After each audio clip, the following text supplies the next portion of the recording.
During a pandemic, it is really scary. It's scary enough just opening a restaurant in general, but during a pandemic, it was kind of, I don't know why no one stopped us. Like, no one was like, yeah, you shouldn't do that. Everyone's like, yeah, you should definitely do that. I didn't start a business in Ithaca when there wasn't a pandemic going on, and so I don't really think I have a good frame to judge it against. But it's been, I think, better than I expected. We had a very long hiatus of not being able to open for various reasons and technical things. And then it was just sort of okay, we need to get open.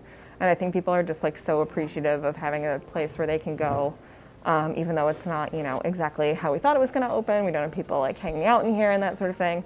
We've had a lot of people tell us that this is their first coffee outing since the pandemic began, which is just a real honor for them to choose us to come in and get that first cup of coffee that they didn't make themselves. So it's definitely been encouraging that we're still getting the turnout, even though there is still this big scary thing going on that's definitely affecting lots of stuff.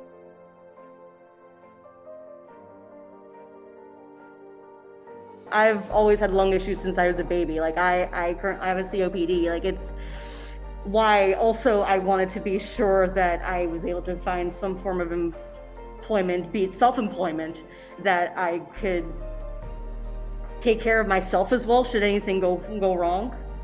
When we signed the lease on this place, I was like, all I know is I want something bright, something fresh, something super simple, uncluttered, and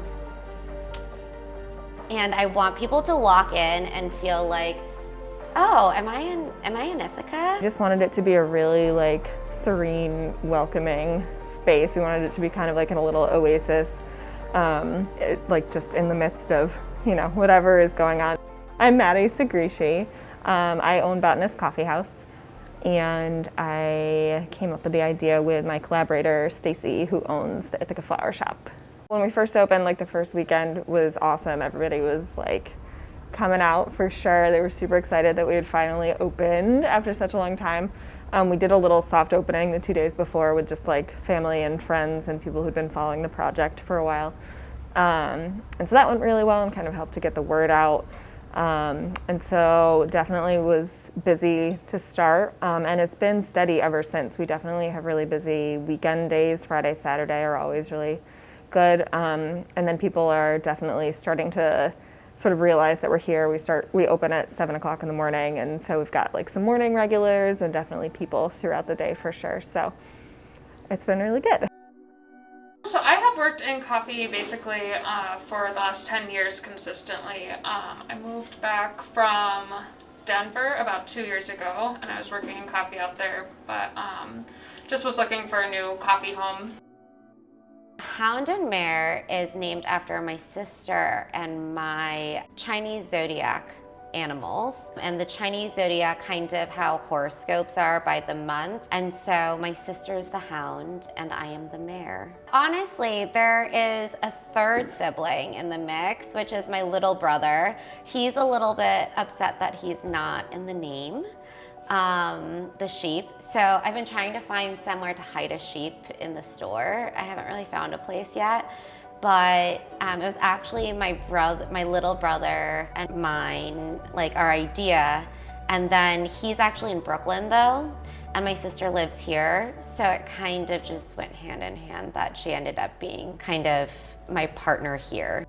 I've been a baker and a barista for probably 8 years or so now. I worked at another bakery cafe in Ithaca for a number of years, and then I worked for Coffee Mania, who now actually roast our coffee for Botanist. And even before I worked in this sort of industry, I've always loved baking, and I sort of had a seed idea that I wanted to maybe start a baking or coffee truck one day.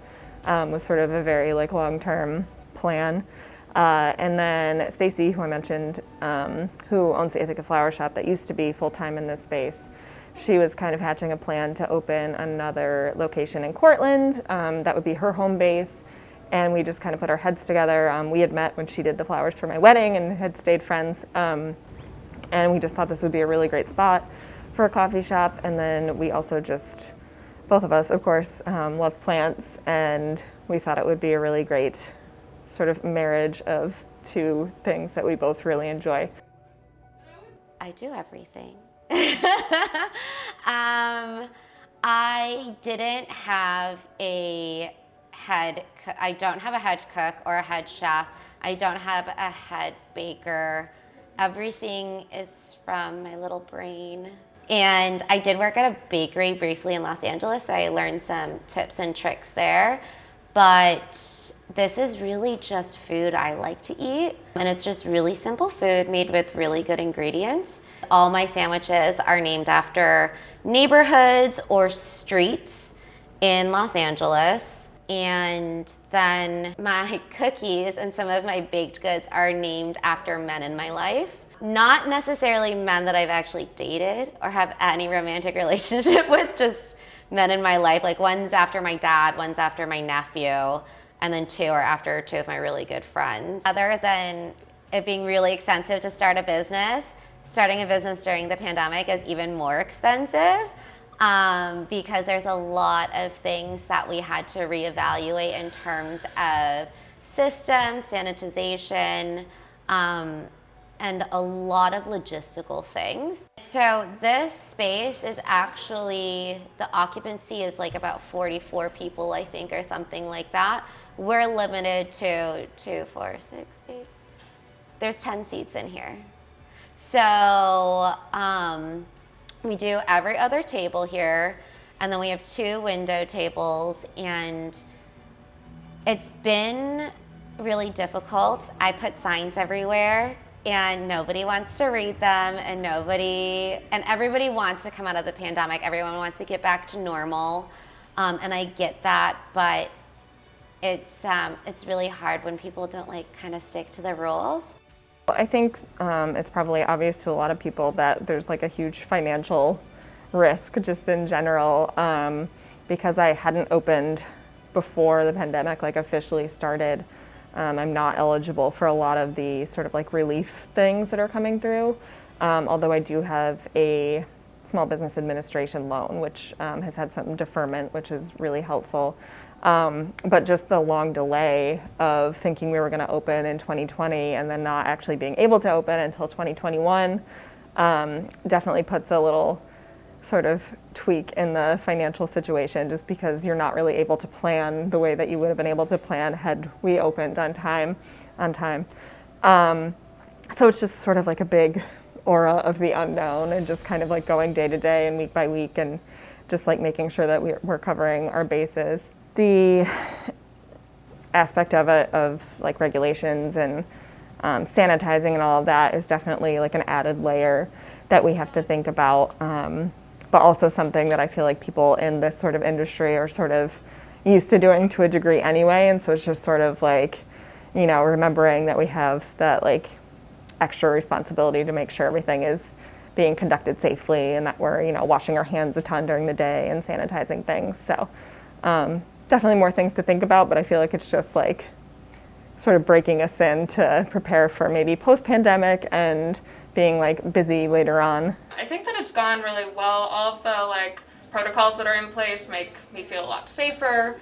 I am also, as of today, actually fully vaccinated, past my 2 weeks past my last one, so that makes me feel a lot better. I mean, I'm fully vaccinated, thankfully, officially 2 weeks after the second dose. It's been an uptick. It's looking a lot more promising as people are more comfortable gathering within their vaccinated pods now. And people are able to actually confirm, with their cards and everything, that the risk is lessened, but still there. And don't misunderstand. I'm not saying it's we're nowhere near anywhere that's considerably safe to me at least. But it's definitely on the upswing. It's definitely looking towards the positive. So we did it, and so far it's been good. We've been really well received, and everyone's getting their vaccine now. So hopefully this is kind of us turning the bend.